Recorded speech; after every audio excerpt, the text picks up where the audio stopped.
So here we have the HP Kayak XA-s display. So we have the system info.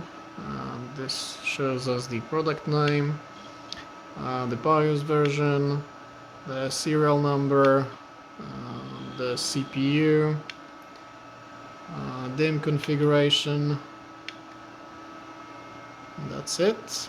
We have boot steps. This shows the postcodes and all that stuff.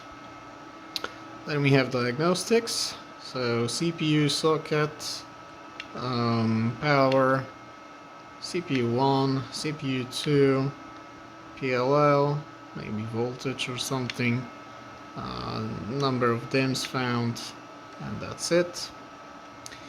And yeah, exit. And if we go ahead and disable that boot steps, we get smiley face.